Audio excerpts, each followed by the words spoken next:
Esse é o deserto de Chihuahua, a maior região desértica da América do Norte, cuja extensão vai da parte mais ao norte do México, pegando estados como Sonora e Coahuila, até o sudoeste dos Estados Unidos, abrangendo as áreas dos estados do Texas, Novo México e Arizona. E é nessa região, marcada por extensas planícies arenosas, onde o sol é escaldante e o clima é seco e árido, que nós encontramos um local conhecido como Kearney Place, um pequeno bairro do condado de El Paso, extremo oeste do Texas, onde casas e áreas de extremo deserto coexistem em harmonia, e onde as pessoas tentam levar as suas vidas normais, apesar de estarem há quase 70 anos presenciando avistações de OVNIs, abduções alienígenas e aparições sobrenaturais.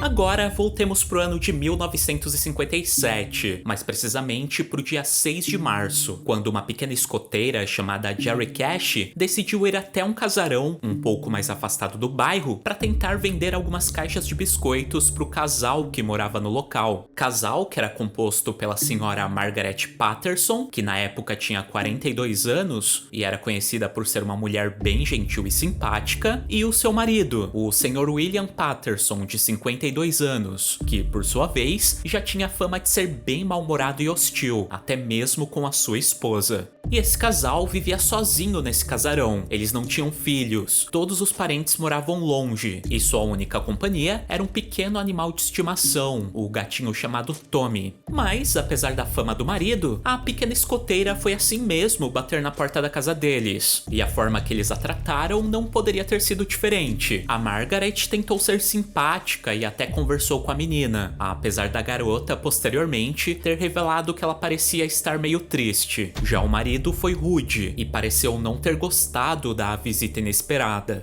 E após conversarem um pouco, a menina deixou uma caixinha de biscoitos com a mulher e por fim retornou para sua casa. Mas só que o que ninguém sabia naquele momento é que essa seria a última vez que o casal Patterson seria avistado. Dias, semanas e meses foram passando e ninguém tinha mais tido notícias desse casal. Eles definitivamente não estavam em casa, já que ela estava totalmente fechada. E as pessoas até começaram a cogitar que eles estariam tirando férias, ou então haviam se mudado. E após meses sem nenhum sinal, a polícia finalmente decidiu investigar. Eles invadiram a casa fechada e, para surpresa de todos, tudo estava intacto. Móveis, objetos pessoais de valor e até mesmo alimentos continuavam todos em seus devidos lugares. A única coisa que realmente havia desaparecido eram os Pattersons, pois até mesmo o gatinho de estimação deles, o Tommy, ainda continuava na casa. Era como se eles tivessem sido simplesmente abduzidos de uma hora para outra. Bom, e esse mistério aí, infelizmente, até hoje ainda não foi solucionado. Ninguém sabe o que ocorreu de fato com esse casal. Porém, a ideia deles terem sido abduzidos se tornou muito forte no imaginário das pessoas da época. E, consequentemente, com o passar do tempo, os moradores locais começaram a relatar casos estranhos envolvendo a antiga casa em que eles moravam. Foram relatadas avistações de OVNIs, de seres sobrenaturais e até mesmo que agentes especiais do governo foram até lá durante a madrugada. Não é à toa que várias lendas urbanas envolvendo o sumiço repentino dos Pattersons foram sendo criadas. Se você pesquisar, vai encontrar gente defendendo a abdução alienígena, outras envolvendo a ação de skinwalkers, uns monstros do folclore norte-americano, e até existe quem afirme que eles foram mortos por um serial killer e enterrados no próprio quintal. Não é por menos que esse caso ganhou proporções épicas, ao ponto de hoje ser um dos casos de mistérios mais conhecidos da região que engloba o deserto de Chihuahua. E até por se tratar de um casal formado por um homem rabugento e uma mulher simpática, vivendo na região do deserto, numa casa afastada, tendo como companhia apenas um animal de estimação, e a história deles estar relacionada a aparições sobrenaturais, alienígenas e coisas do gênero, não é por menos que muita gente acredita que o casal Patterson foi o que inspirou a história de Coragem, o Cão Covarde, até porque são muitas semelhanças, né? Tirando obviamente o gato que foi trocado por um cachorro rosa e o fato das assombrações, ETs ou demais criaturas malignas não terem vencido no final, todo o restante é praticamente idêntico. Mas será mesmo que existe essa relação? O que será que o criador desse desenho tem a dizer sobre essas semelhanças? Até porque existe uma outra teoria muito popular envolvendo envolvendo esse desenho que também parece ser muito convincente. A que diz que, na verdade, o Coragem mora numa casa normal e numa cidade comum, e que na sua história não existe nada de fato sobrenatural. No caso, estaremos vendo o desenho sob o ponto de vista do cachorro protagonista, e na visão dele, tudo além da casa dos seus donos, seria como se fosse um gigante nada. Já os monstros, na verdade, seriam visitas de pessoas normais que o casal recebia, e que pelo ponto de vista do cachorro, eram tidas como seres assustadores. O que explicaria o fato de apenas o cachorro ficar com medo dos monstros, e a Muriel e o Eustácio os tratarem de forma natural. E aí, será que o desenho é baseado num caso real de mistério? Ou a sua história é mais subjetiva e psicológica? Qual será o estilo do seu criador? Bom, calma que logo logo eu vou te dar essa resposta, pois finalmente chegou a hora da gente conhecer a história de criação de um dos meus desenhos preferidos da vida, o Coragem, o Cão Covarde, uma das séries animadas mais memoráveis da era clássica da Cartoon Network, e que eu tenho plena certeza que já te assustou e te deu pesadelos quando você era criança. Fala sério, o sorriso do Fred, o esquisitão, o rosto branco e assustador do espírito da lua cheia, a criatura azul que aparecia nos pesadelos do cachorrinho, o terrível rei Ramsés, que ficava parado do lado de fora da casa no meio da escuridão, a Muriel sendo possuída por um demônio, e os episódios do Cats são coisas que até hoje ainda dão um pouquinho de medo de assistir quando passa da meia-noite. E com personagens assim, não tem como a gente não pensar que a inspiração só poderia ter vindo de algo muito bizarro. É isso que eu chamo de assustador. Bom, e pra gente entender de onde vieram todas essas criaturas que atormentaram a nossa infância, primeiro, a gente vai ter que voltar pro ano de 1994, ano em que, se você morasse nos Estados Unidos, muito provavelmente teria assistido num domingo à noite na MTV um programa chamado Liquid Television. Esta é a televisão líquida. Eu sei que você vai sacar. Um programa de meia hora de duração que exibia vários curta-metragens animados diferentes por semana, todos produzidos por animadores independentes. Uma curiosidade é que foi desse programa que saiu a série Beavis e Butthead, e se na noite do dia 30 de janeiro você estivesse assistindo, você teria visto esse desenho aqui, o Smart Talk with Raising, uma animação protagonizada por dois irmãos muito esquisitos, o Malcolm e a Raising, que durante todo o desenho estão sentados num sofá, esperando o cachorro deles fazer um truque de mágica. Opa, vocês notaram que o cachorro era muito familiar? Bom, mas apesar de parecer, esse não é o Coragem, mas sim o Hamilton, um cãozinho que o narrador da animação descreve como um cachorro órfão. E o fato dele se assemelhar tanto ao cachorrinho cor-de-rosa da Cartoon é que o criador desse curta foi um cara chamado John Russell Dilworth, que é exatamente o criador de Coragem, o Cão Covarde. Então, de certa forma, o Hamilton foi uma espécie de protótipo do que viria a ser esse personagem. Mas, como o John chegou até a MTV, e como ele pulou da MTV pra Cartoon Network, é algo que a gente só pode saber conhecendo a sua história. Então, vamos lá. Natural de Nova York, o John foi uma criança que cresceu sob a influência dos clássicos. Desde pequeno, ele era fascinado pelos curtas dos Looney Tunes, principalmente por aqueles produzidos na Era de Ouro, por animadores como Bob Campbell e Tex Avery, e que, segundo ele, eram geniais, principalmente por duas razões. Primeiramente, por fazer excelente uso da trilha sonora de fundo, e também por conseguirem quebrar todas as leis da física sem comprometer a lógica da história. Eu sei que isso desafia a lei da gravidade, mas quem sou eu para conhecer leis, não é? E tendo essas referências como base, desde muito novo ele decidiu que iria virar um animador para fazer obras nesse mesmo nível. E foi o que ele fez. Ele ingressou no comecinho da década de 80 na Escola de Artes Visuais de Nova York, aonde, pela primeira vez, ele pôde dar o seu primeiro passo como animador. Como trabalho de curso, em 1985, ele produziu um desenho animado de uns 3 minutos de duração, chamado Pierre, aonde ele tentou colocar todas as referências que ele havia juntado desde a infância. Pierre era um desenho mudo, onde todas as ações se encaixavam perfeitamente com a trilha sonora. E ele também possuía suas próprias leis. No caso, a história dele era focada num pintor que era rejeitado pelo próprio quadro que ele estava tentando pintar. Ou seja, mesmo sendo algo absurdo, a gente conseguia entender que se tratava de um artista cujos quadros estavam sendo rejeitados. Quebrar as leis da física, nesse caso, não comprometia a história.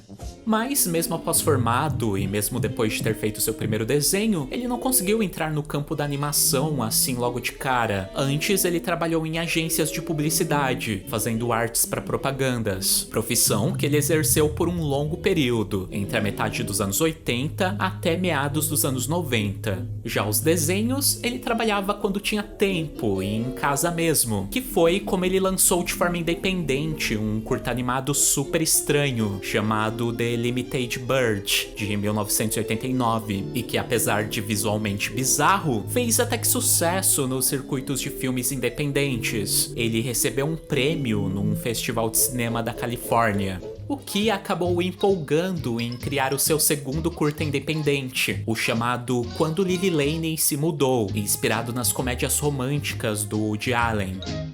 E que acabou chamando a atenção do pessoal da Jumbo Pictures e da Nickelodeon, que na época possuíam uma parceria para fazer desenhos. E aí sim, o John finalmente entrou pro mercado de animação. Primeiramente como assistente na série animada do Doug, onde ele apenas auxiliava os animadores, pintando as células ou fazendo outros pequenos trabalhos. E posteriormente como diretor. A Jumbo deixou sob sua responsabilidade um desenho animado chamado Psyched for Snappa, uma animação que foi exibida na Nickelodeon em 1992, dentro de um programa de curtas muito similar ao Liquid Television da MTV, e que era chamado Kablam. Mas só que isso não garantia um papel de destaque pro John dentro desse estúdio, e por isso ele decidiu fundar a sua própria empresa, a Stretch Films, para produzir os seus próprios desenhos. E de cara ele conseguiu fazer uma parceria com a MTV, surgindo assim alguns curtas animados, como Smart Talk with Racing, The Dirty Bird e Angry Cabaret, que foram exibidos dentro de programas do canal, como o Liquid Television e o Cartoon Sushi, que eram programas especializados em exibir vários curtas diferentes e bizarros.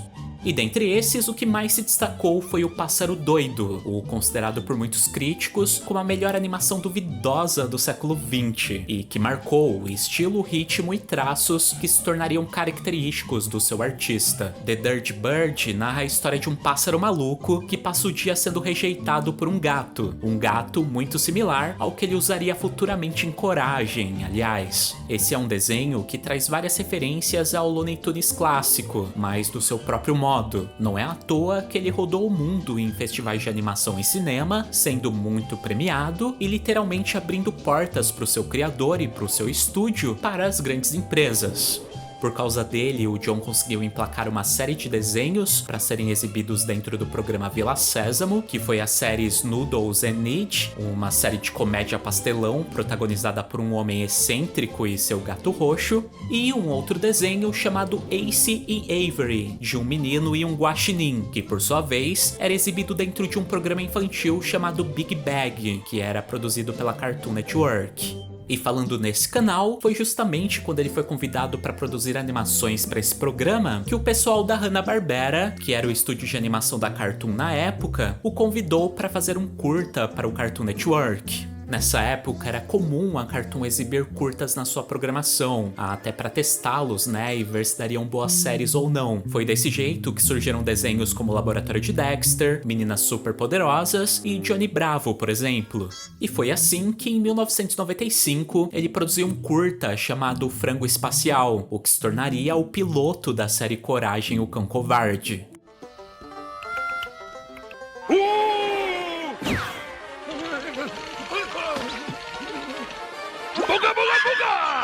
E segundo o próprio John, esse desenho foi a interpretação dele para o que seria um filme de ficção científica ideal. Como ele era aficionado por todo aquele terror envolvendo a era atômica, que pegou desde os primeiros testes com as bombas nucleares norte-americanas no deserto de Chihuahua, até entrar na Guerra Fria e corrida espacial, o John decidiu juntar tudo aquilo que ele mais curtia desse período em um só desenho animado. Então, nesse piloto de Coragem, tínhamos ali a imagem do deserto, uma região inóspita onde ocorriam operações secretas do governo, representada pelo Lugar Nenhum, com a ameaça alienígena, representada pelo frango que vinha do espaço para transformar os humanos em frangos espaciais. Ou seja, de certa forma, Coragem foi sim inspirado no caso real do sumiço do casal Patterson, que a gente comentou no começo do vídeo, uma vez que ele não só fez parte, como foi um dos casos mais memoráveis de todo aquele imaginário de ficção científica da era atômica que o John usou como inspiração para criar a história. Sendo assim, ignorem a teoria do ponto de vista do cachorro. O criador do Coragem realmente queria fazer uma história de ficção científica. Já quanto aos personagens, o Coragem obviamente é uma nova versão do Hamilton, o cão órfão e mágico lá do curta que ele fez pra MTV, até porque o Coragem também é órfão no desenho, né?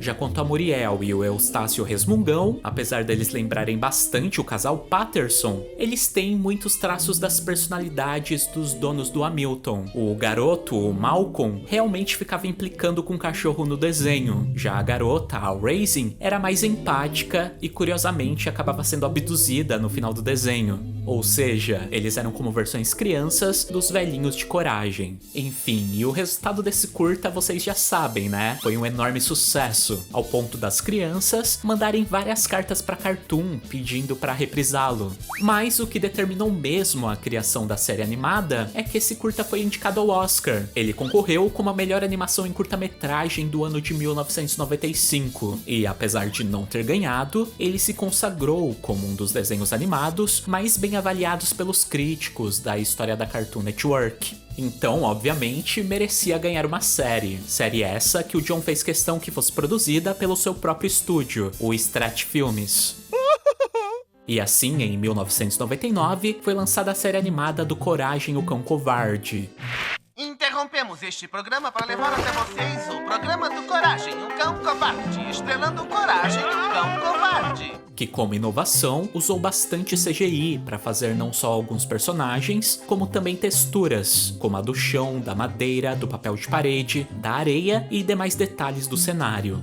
Uma curiosidade é que esse desenho não possui nenhum fade entre cenas ou então movimentos de câmeras. O John resolveu fazer que os acontecimentos dessa animação fossem mostrados de forma tão dinâmica e rápida que esse tipo de transições se tornariam desnecessárias. E eu nem preciso dizer que a estreia foi um sucesso, né? Coragem, o Cão Covarde foi a estreia de maior sucesso da Cartoon da sua época. Não é à toa que o desenho durou de 1999 até 2002, rendendo um total de 4 temporadas e cerca de 102 episódios. E dentre esses, eu acho que todo mundo tem os seus preferidos. Os que eu mais gosto são os envolvendo Fred o Esquisitão, um dos vilões mais memoráveis por causa do seu sorriso maluco. Cruel. Abrindo parênteses aqui, pra quem não lembra, ele era um sobrinho completamente louco da Muriel e que tinha obsessão doentia em raspar pelos. E falando em vilões memoráveis, um que mais me causou arrepios quando criança foi o Espírito da Lua Cheia, até porque ele era uma cabeça real gigante, flutuante e bizarra aparecendo no meio do desenho. Você está vendo isso? É uma cabeça flutuante. Eu estava falando sobre aquele cano de esgoto. Por mais, né, que a sua história não fosse lá tão assustadora, ele só era uma espécie de espírito da colheita que tinha vindo castigar o Eustácio por ele nunca fazer oferendas. Os episódios do Cats também foram muito memoráveis, principalmente pelo fato dele ser um completo psicopata. Uma outra criatura terrível que era feia só de olhar era o rei Ramsés, que veio jogar as pragas do Egito no Eustácio. E falando em bichos que dão medo, não tem como não falar dessa criatura azul sem nome, que apareceu no último episódio desse desenho, quando o Coragem tentou ser adestrado por uma professora para se tornar um cão perfeito, e esse bicho simplesmente se materializou num sonho do cachorro só para lembrá-lo de que ele não era perfeito. Você não é perfeito. E por fim, mas não menos importante, eu também quero citar o episódio do Demônio do Colchão, onde eles colocaram uma fucking possessão demoníaca em pleno desenho infantil. Mano, eram realmente outros tempos. E olha que eu citei apenas alguns que eu considero mais memoráveis. Se você também tem os seus preferidos, comenta eles aqui embaixo pra ver se mais pessoas lembram. Mas, como tudo que é bom acaba, infelizmente Coragem também chegou ao fim. Em 2014, a Cartoon até cogitou fazer uma série em CGI, que inclusive foi testada com uma espécie de piloto exibido no Halloween, o episódio chamado O Nevoeiro do Coragem, mas o projeto não foi adiante. Já em 2018, o próprio John chegou a revelar que estava em conversas avançadas para a produção de uma prequela de Coragem, que iria se chamar Antes do Coragem, provavelmente narrando acontecimentos de quando ainda ele era filhote, mas que também desandou e não foi pra frente. Tem alguma coisa errada por aqui. O meu nome não é José Santos de Guatemala. E não é não. Já a última produção envolvendo esse personagem foi o crossover que ele fez com Scooby-Doo em 2021, no filme chamado Diretamente de Lugar Nenhum, Scooby-Doo Encontra Coragem, o Cão Covarde. Mas só que o Jon Stewart não teve nenhum envolvimento na produção, ele apenas autorizou que a Warner Bros. Animation produzisse. São meus amigos. Oi! E falando no John, infelizmente ele nunca mais fez um desenho animado de sucesso, tendo apenas feito curta-metragens desde o fim da série em 2002. Eu li em algumas entrevistas ele confessando que mesmo tendo feito uma série de sucesso, hoje ele encontra muita dificuldade para obter patrocínio para financiar as suas animações, o que infelizmente é algo perceptível na qualidade técnica dos seus últimos desenhos, mesmo que eles continuem muito criativos e interessantes. Mas, agora voltando pro Coragem, existe uma curiosidade bem bizarra dos seus bastidores que eu acho legal compartilhar aqui antes de terminar o vídeo. Vocês lembram que o episódio piloto, o da galinha alienígena, foi indicado ao Oscar? E que assim que ele foi indicado, a Cartoon propôs uma série? Então, no dia em que tudo isso aconteceu, o John coincidentemente atropelou um cachorro e que morreu na hora. Ele até tentou procurar o dono, mas como não encontrou, ele então chamou as autoridades responsáveis. Bom, e como logo depois a Cartoon propôs uma série, segundo John, a morte desse cachorro representou pra ele o nascimento definitivo do Coragem. Era como se um cachorro tivesse que morrer pra outro nascer, o que é um pensamento um tanto quanto excêntrico, né? O que esse cara definitivamente é, até porque pra criar o tanto de bizarrice que acontecia em Coragem, a pessoa não devia bater muito bem das ideias. Cachorro idiota, você me fez parecer mal. Bom, mas como a gente começou falando sobre o caso do casal Patterson, eu acho legal falar como ele anda atualmente, né? E sim, esse caso é frequentemente reaberto pela polícia lá de El Paso. Então, o que se sabe é que alguns conhecidos afirmaram na época que eles avisaram sim que iriam passar uma temporada de férias na Flórida. E, posteriormente, surgiu um documento onde o William Patterson deixava em testamento suas propriedades e empresas para alguns amigos e funcionários, o que indica que ou eles planejaram esse desaparecimento ou então planejaram por eles, se é que você me entende. Por volta da década de 80, existiram alguns rumores de avistamentos deles em alguns lugares dos Estados Unidos, mas nada realmente foi comprovado. E até hoje se mantém um mistério, mas vai ver, eles estão em lugar nenhum vivendo com um cachorro cor-de-rosa. Vai saber, né? Eustácio, pare com esse barulho. Vai acordar a vizinhança. Nós não temos vizinhos.